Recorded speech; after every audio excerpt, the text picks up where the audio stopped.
Abo nonsia SOMPA 106.5 Ghana de shimama ananswade achibiem yamamu nyina muachi ankakra bronya bosome no yegusu adaya ye pemso ekọ se yebetumi awramuo na SOMPA no pononsia kase ebo ayeboaboa no firi ha ebetwa no fede na fa santemantem kopo kumase 93.1 ayiko befa bi ewo 100.9 kumase krono a afei woko Paris France abochimemu a ayadan for radio takwa 101.1 takwa afabi ewo 103.3 tachima na aye SOMPA 106.1 ana sunyane ye 98.9 amaro mfisa okwankwanza wobetumete kase boy bi ebra wotie SOMPA 90.7 doma aye 101.3 ana Kingdom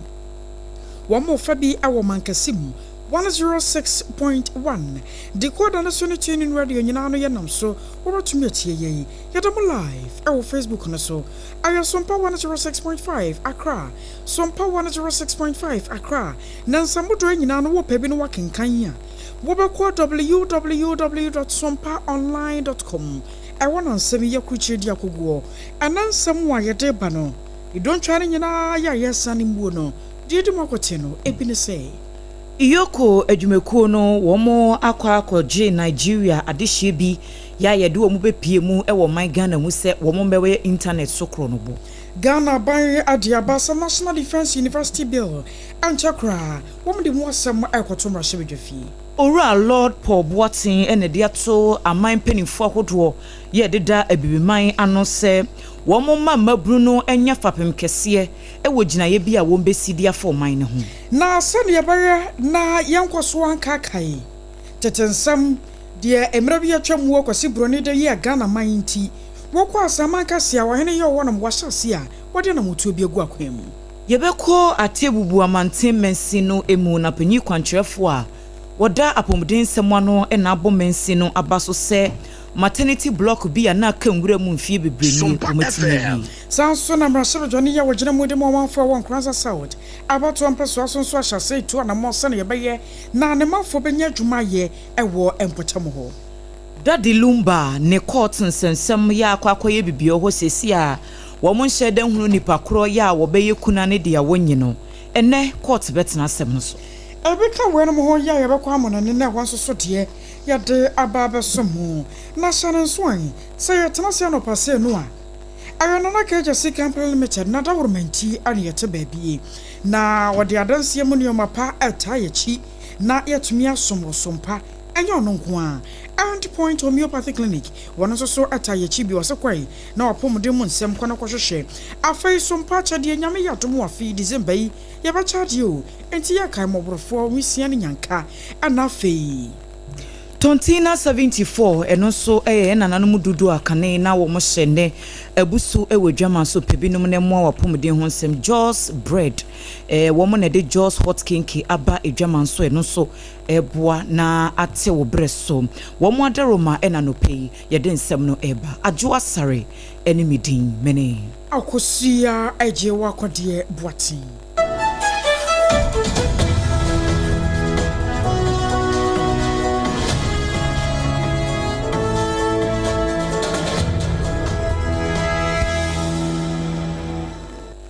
Afei ensemno enchiremu ankasa enie Economic and Organized Crime Office eye EOCO adwumakuo no en wo mo abomodin akogye Nigeria adehye beye enso bia yesu se yede wo mo efri Nigeria man no bepie o my Ghana se internet so kronobo eho adwuma en wo mo mra meye na operation yi wo mo echrem se din EOCO fo edito so eye Operation Lifeline na wotwe wieye na nyasem kuma kra ewo miame yahodo bebre ewo my Ghana mum na wo mo eye sa operation no enipa edua ye kire wo mo no ye de wo mu nyina akopie mu ewo EOCO fo akache ya wo mo bo ma hwehwemu atimi akonkan suspect makomako miensa na ye kire wo mo esu se wo mo enetai sa adwuma wei achi na saa enipa enso na ye kire wo mo kogye wo mo efri sa nipa bonifo nsem no wo mo nyina eye Nigeria dehye a bakokura ni mu anu wo ye Ghana ni na wo mo fie no eye beye free emfihia dunson ekosi adua san 17 ekoka 30 years na yesesa nkrofo we nyina no ye dada wo mo se ye de wo mo ba Ghana ha na wo mo abepe nyuma ama wo mo yese na wo mo nim se internet so kro no boniema ensem fata ene ye de wo mo eba beye na EOCO fo de kokobo eko de ama manfo se adaworo ma se wo mpotemu bi na hu se wo bi abebo ne hu adwa na ye de nkrofo bi aba begu ho no a won hye da hu adwuma kro sa nkrofo no wo mo ye efie bi wo kro abebo awura mu no wo be ko computer si ni asesa dodo no wa de esi ho mabunu ni etwa ho ahia fra no pa kosia najo wo mo te ho saa enti wo ye hu bibia etesa no a esese ukotwe wo mo adwene si so ebia na saa cyber fraud bi na saa nkrofo no wo mo eye ne kurakura mu won kratai mu no EOCO fo se o ma wiata so se saa ne ma no wo mbetu ase enti se ye de wo ba se ba be ye adwuma bi saa na enye no na ahyase no wo mo bo ho amane ententem koboba mbofo amane enye saa no wo mu so mu a eyade se ye de wo be kwakọ gina mra na no ne ya bo kwadu National Defense University Bill aya bill so nkokora ya anche ekwakọ piemo ewo ma Ghana mo so de fie Ghana ban anam ne sofo a wo hwe ngomasuamu nsam so yero haruna idrisu ene boss amane yi ebra eno other speaker of parliament yero Alban Smana Papen wo power near France scholarship scheme adema emrashe dwofo ana fadwumefo a wo mo ewo mrashe bedwofie na eno nam so ama yero haruna idrisu a wo no hwe ma Ghana ngomasuamu nsam so ade atudwa wa kire mu se anchakora ani obeba mrashe bedwofie na sa National Defense University Bill yi wa ba be kire mu ye de akire mrashe bedwofo na fei ayemra na won magia tumi ye pa na ade ba ko be ya dana be ye nika akire se Ghana Armed Forces adwumako no ana fei nyumako awodo ne ekese suapon awodo ye won nyina e fa ne bambo mu no won betumi do mu abata sa bill yi amano ayeje sane ye be ya ebetumi aboa na won mo hyehyɛ ya awodo ye won mo ye nyina no dana da nyina da bambo no e mo betumi ayere e wo mayi mu. Where in the world, Speaker Bagbin will qualify for a governance chair of any institution of higher learning, whether it's Yale or it's Princeton or it's Oxford or it's Cromwell, everywhere in the world, given his standing and given the enormous experience he has acquired over the period. The Ghana Tertiary Education Commission related to me that they were satisfied with what you are doing and that you have a lawful legitimate accreditation, and for some other academic courses you have to come back to them for accreditation, which we'll be happy to grant you, Mr. Speaker. Mr. Speaker, it's not just you. I'm sure sooner than later I'll come to Parliament to introduce the National Defense University. It's President Mohammed's decision that the Ghana Armed Forces and all its allied institutions be upgraded into a university of the National Defense University, NDU. Will come to Parliament to introduce a bill on that. I will say any pokasa ye aya Ghana so far. Washa yengomasuamu ensam so ye Haruna Idrisu ana na watchreche ensemu ediatwe. Won semfufro emuno Ora Lord Paul Boateng eye member United Kingdom House of Lords no emu na wode ofre akwama abibiman wo mo mpanimfo ahodo ededa no ne wo mo aban se enkebe ya wo mo hye se mabunu wo mo de wo mo be fapem kese wo ginaye biara wo mbesi na afei ne nhyehyɛ emu na dwumadie bi ekoso wo enkran no sei enra eye KPMG 2026 post budget forum na sa dwumadie no ase na opanyini de sansem no ekotu dwa wo se ehu behia sesesi ano enye abanyuma konkon na emom ankorankore wo mbeka wo mtoma abo afedie ano se de be ya sikasem ewo abibiman mu ebetimi agina naso yie na wo se mpepi no ba bibremu hanom a ye mantete nhyehyɛ ne wo ho nanso mpepi no ye ma emabunu ntete wi a baabi a wo mo bekɔ akɔyɛ adwuma no wo mo de sa nimdeɛ na wo menya won tete no mu no akɔakɔyɛ adwuma ma ɛso abanfa so ɛde ama wo mo man no na ɛno akɔakɔyɛ boakye bidin enti wedie wo bɛsrɛ sɛ efiri sa bredi kɔ aman penifo wo mo hyehyɛ wo mo policies ne wo mo nneɛma ya wo mo nwini mabunu no wo mo kanko ho. The private sector and the public sector have to be able to work effectively together. We have to tackle these issues of procurement. We've got to remove the obstacles to doing business. We've got to unlock the natural enterprise that exists within our people. And the role of government, whether in the UK or in Ghana, the role of government is to be an enabler. Government can't do everything. What government can do is to create an enabling environment. Abusia eni ekoti esesie yi eye Ora Lord Paul Boateng or a member Emma United Kingdom House of Lords. On one for Emmanuel Kwajo Ajekum. I am Rasha Johnny Yawajina Modemo Monfua. I won't cross us out about 2 pesos so near Papai. Was shall see it one more year papa Panama for that junior, and done so ain't here. Now I don't know what your more at your more sir and nay. Wash your more Ghana Barney Swadi Uno as Sotichu, and a Samabunbanya Jumaya San Sunday, Unemployment Association or a yadoson, our Ghana Memu pa. Nam Swinty, but I about was seen in this war I say. And I will conquer former my show one more penco for the shadow 1 my Juma, Yawa my Ghana, Yansu Yakambi, and tea what you seen in this year pa. So a month for 1 by nursing. Afei one more bako entity suku bi te say achechre suku afei one more sompata ye one besua ho asem agriculture and carpentry ni ade no safo ni nyina no se kwaba no se wo pepa na wo beso otu kwankwan ade ne obaboa wo na wotumi akonkrofo man so no akwakoye bi ade aboa na wo se wonde oni pefe se wo ye ne sa no a Ghana ba ye kraba hwe afei nkwanza south so ne manfo ebeso ne so countries be ha behia nipa se wo se be yaju therefore ye mountain mabawa ba be wo nsanu djuma ba be ni nsanu djuma ba be suade ba be suade be nyina there's an opportunity say e betumi akọ country fufo abakoye djuma abanye sika e dia tubebu areas ye hwe bi to say ba be ye carpenter for ba be ye mason for binum be ye electricians binum kra be ni nsanu djuma bia binum be ye car drivers binum be ye nurses binum be ye doctors lab technicians, being a teacher for Baba Noebian to say chefs, housekeepers, be cleaning hotels, anything at all. Bibia over to me about 3 years. The here workers are to me. I was Shani Pocasa, ye, I am Rasabajania. Wajana Mudemo Manfua, I want Kranza South about 2 pesos, so 1 year for Emmanuel Kwajo Ajekum. Atebubu amanten mensini kwankyerefo woda pomuden ano eye Dr. Mreku Poku na wabo mensin assembly no abaso yipa se maternity block bi ya na ewo amanten clinic ewo bono is manten mu ana ka nwuram emfie bebreni no mensin assembly no etimi aye nhyehyɛ amasesi a wo mawie maternity block na ebo abeboa ama pomuden ho nsɛm etimi akonkan wo se aban dada no wo mo na share sa project no asenso wo mantimi enwie na ekokoye ohaw kese pasan se ma wo mo ba wo so no eto de bia na ehon nsem no akwakoye dimpa na wabra wo mo dane maternity block no ede ama ayaresabia no Dr. Opoku ede to just say eyade se saade we no wo mani aso ye pa na wo mo da mensin no so ase yenti Atebubu Amanten facility health center facility. A year last month, they had 50 deliveries. I just say a ma 50 and a bedje a war, the Jom a war. Now the friend ANC no I and son of bedje a war clinic I am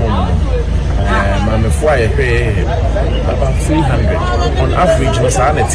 November age and 13 deliveries I 25. Until we get a day a woman deliveries we will. Dr. Mreku Poku eye Atebubu amanten mensini kwankyerefo a woda apomuden ano nananu si ye no ena nana kwabena Poku ono eye nifahene ewo amanten traditional area woda assembly no asiye pa no de adesrede nso to aban anim se wo ma we no enso ho no mampuntu nyuma ndodo no a emra mpotemu ho aban dada no mo be sha se ye de asobo fom ni nyina ye wo eni gina bia ena wedi no mo sha ase kwasem se de ye wura MC kan asa na ye betu aban aban dada no apim so akoni mo bebre to aba aban sisa ba ye MC so ba ye no one transit kwa wedi Abusiafo ene ya yekoti esesie yi eye nifahene amanten nananom atrankonwa nana kwabena Poku na maneboyi yesentreni nyako abrono masompa sonyan ene to edebai to anko for share aya for sonko ya man for ya one more for him I no I won't feel mantamu e brano biano one mudi na wodin se no wa de kakai enyo ma wo do chichiru ne nkwaso mu a wo mo eko mu na afi so kora mpo no kwasi broni ebe for my Ghana no mum ya chese na fimfim mantamu ade hye anso aka hu bi anam so ama afi ya fa no sane ho hyehye besi bi akono asama ka se hene ya wo no ewo poye mantamu osaberma edu dako yo toso miensa wa fa sa kwanya no so ade atu dwa ya wa chachemu nioma mu ye pa wo se enei enioma awodo bi akwase broni baje firi won nsam wo ya atwam wo ba semfinhia aduonu nie na won mon kaye bi kurampo won mu a wutimu se titinchiri ma betumi aba to wo benya mu mfaso twitwiri de firi so no wo se bre no aso sasa nioma no nyina no won mo satumi ka won made sanse eye won mo dia ya wo mo nananom ena digya wo mo Croy, I am Crow, Wobika, Babumi, Nubiata, or say, Miche, Eka, Nisi, Science, and yet politics in Kuana, Edia, of Rofunsuai, Pipa,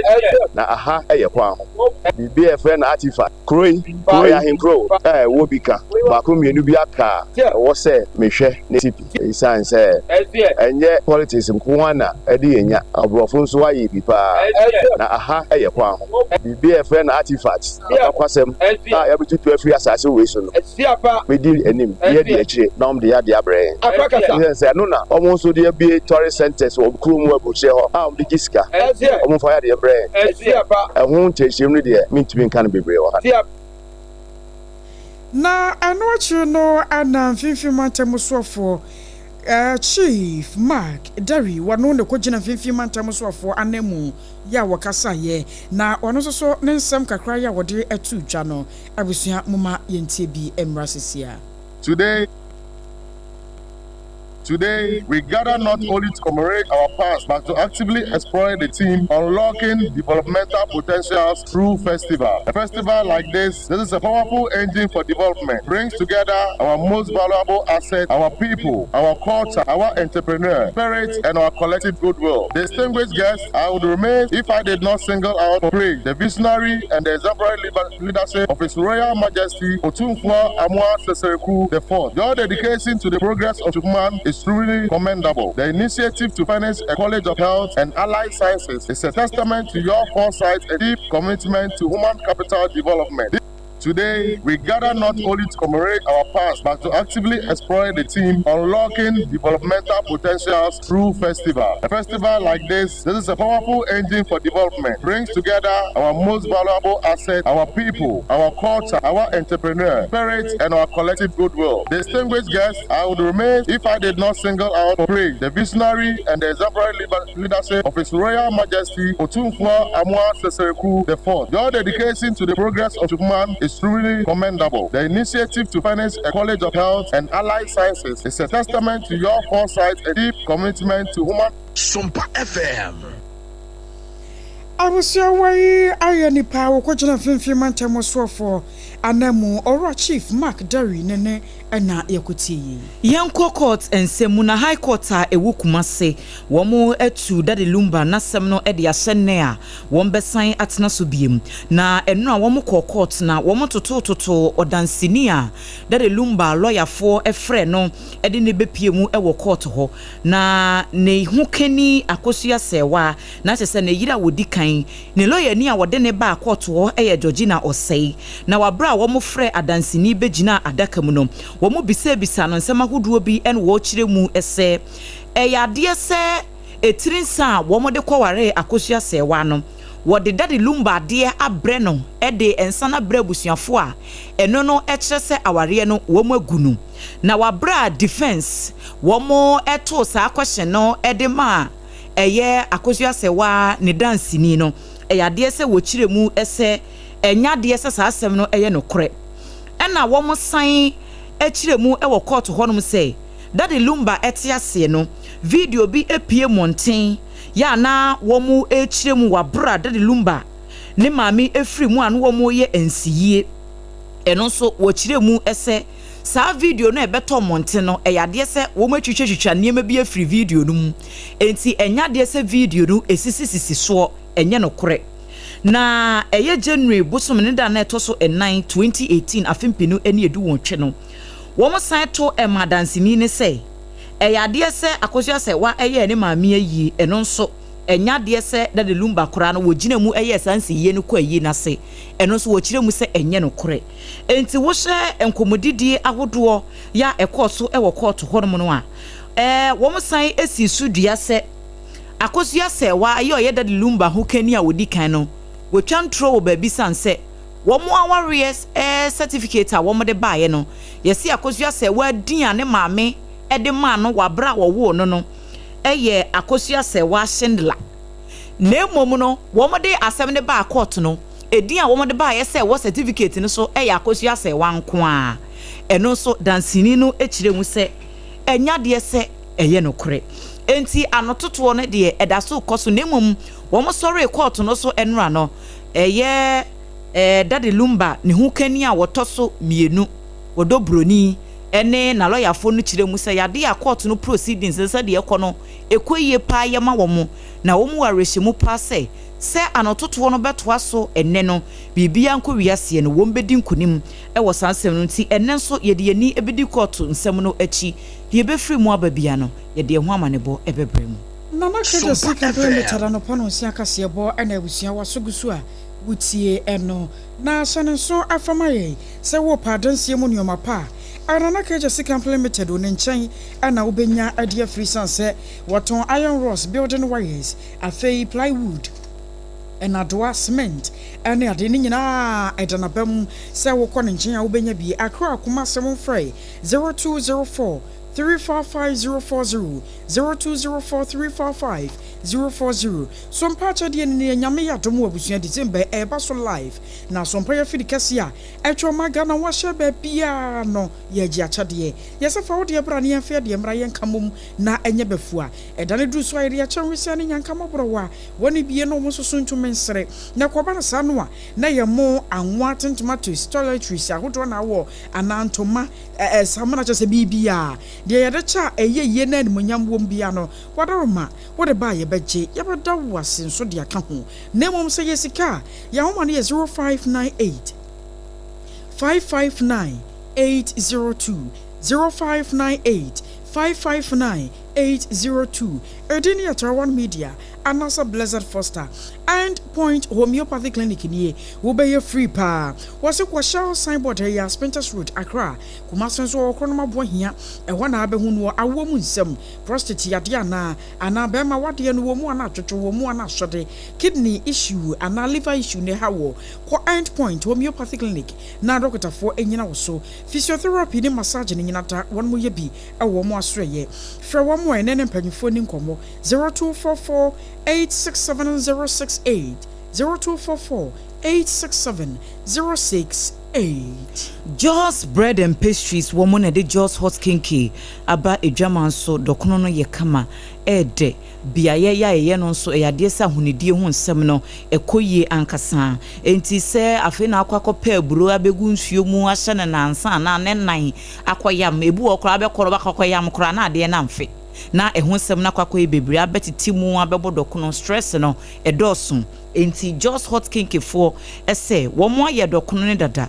brabetu wo mo ho at 3 Ghana cedis na kokoton wo dia ne se obetu mako se nkruma so na ade ton a waye nkruma nkwan na wenya wonam bi ede asi ho eno ano no eye very simple kra Joss Bakery wo mo ene dia badome wo mo commercial bank no echi ho no mo a eho ena obehu wo mo nti fra wo mo sesi a ne kotu dokono se bia wo ye program bi so na wo pe dokono do so po ede aseve wo hoho a eno so wo mbeye ede ama kama eye 0256 06 8832 0256 068832 Tontina 74 ya etwenity wa frɛ no T74 no ye na nanam dudu akane no wo mo hye enne wo mo kyese wo mo na mabɛfo kwa so aye ne kama sensuo enyenyon bottle no efe akono na wo mo de eguma ye ne kama pebinom nyarewa bi a etete water say hepatitis B kidney ho how ne liver infections ne sa ne manema no me pacho Tontina ebeboa na abresa o how no ase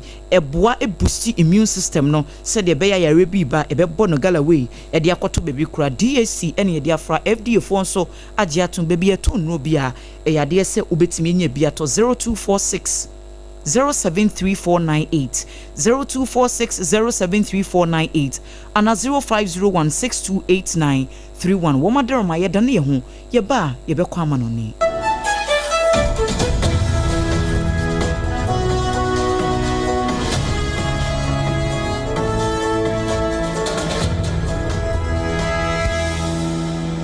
Point homeopathy clinic Ghana had the obi enim say ye prostate na baby omutibi ye screening ema hu ni ye etu ase a na ye endpoint homeopathy clinic anase ye kidney ye liver problem wo fa baby na adjujo na de fa ne premature ejaculation no a be ma bi a wo ne wodofo akwakwahia ase wo di ne ho agro ase wo tonte ene ye bra endpoint homeopathy clinic na ye moa e ma ne mema mo pa wo ye endpoint homeopathy clinic wo mo dem fua yare bia infections bi ne wo ho anase bia wo hwa wo fa baby na adjujo kidney problem prostate de endpoint homeopathy clinic kuma se ubehu endpoint homeopathy clinic e wo kronoma boy hia e na akra hanso so de wo mu gina mu ankasa e wo spintex bebre friend share signboard no huduro na obusa sa wo pe endpoint homeopathy clinic obia e be kire for endpoint e wo 0244867068 and 0274234321 endpoint homeopathy clinic wo mu dem fu ewra me pa cho bra na me hwa de wo bag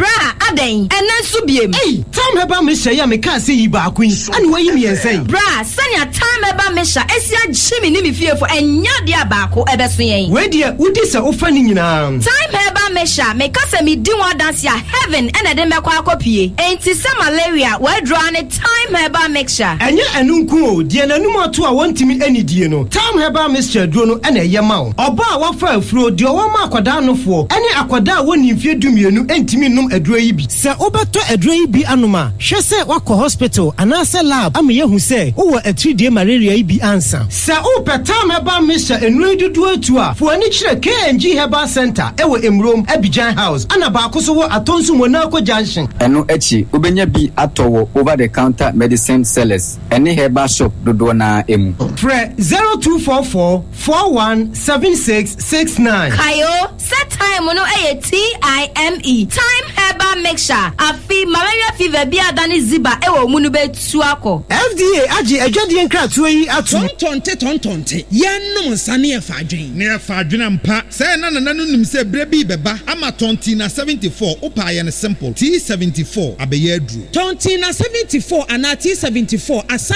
twe ya dwene asina nanom dodo so se de na dodo bua ma na nanom enyare basabasa no saa na tonti na 74 ana T74 ebu anipadua no emo immune support enti obi onum bie no abre bia ne ho den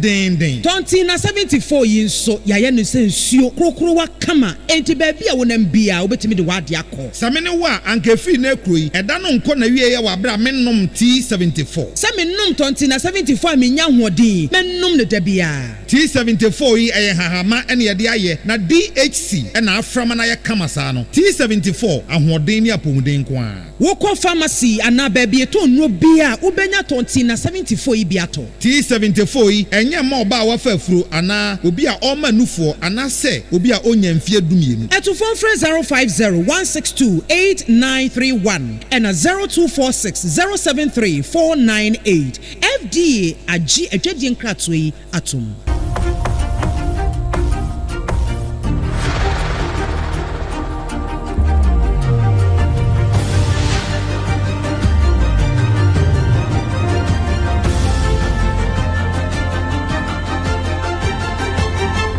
SOMPA TV Emma Aketuapa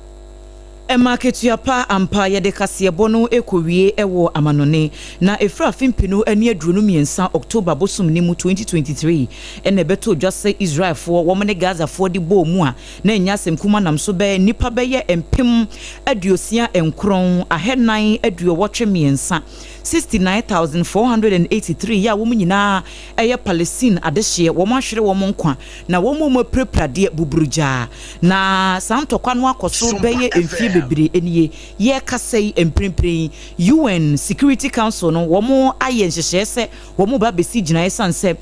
US mampani Donald Trump de ne ho agye sansem num se de beya asomdwie ebetimi akoso ewo Israel ene Gaza fo wo monsemsem no emu enti sa US resolution ho enkomo a wo mo atwetwe no enne na wo mo ekwakosi ehu ginaye na Hamas kasamafo ene de to ensemtwofo anim se ekuo no edikan se enya ade se wo mbepene ama ye de asrafo bia ba begu Gaza ho sanse eyade se emmoa emma asomdwie entimi emma enti ye kase de Palestine adehye no beye empema Hassan 300,000 and wo mse wo mu hia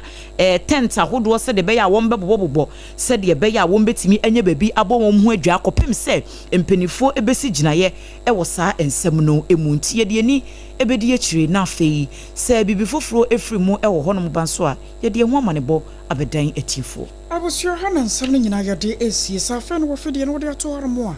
ansamo do ye de bramo na no pe no de di makote ne bi yesa Ghana ban anam ne so for show men ho meso mu nsam so de atodwa se anchakora National Defense University bill no aban no de kwakoto mrahye bedwafie EOCO adwumakuo no ensa aso Nigeria adehye bi mu a yede wo mo bepie mu ewo Ghana ha se wo mo emebo kro no ewo internet so sanso na nkwansa sawo temrahye badwani so kasa wo se na adehye de wo bibia da wo bepasa wo tukwa akwaye adwuma no wo bara so betumi de wako Ora Lord Paul Boatin dia to ebimiban akandifo anim se wo moma emabunu no enye fapem kese ewo wo mu gina yesie bia mu Yewi ya pano ye kwa abrochime mu emehon so so de ye kokofa ye ade besomo ye ne yetena second kan semidi ma wo no eye me AKOSUA AGYEIWAA-KODIE ADWOA mene Adwoa Asare na ye sorry akwei safo kantanka e de sports no e ba beto so wo wie ya na ya san abane de Ghana Today newspaper review ne ensema hodo a e trendy e wo Ghana no ye de nyina atom so enti enyi wafidie no emfiri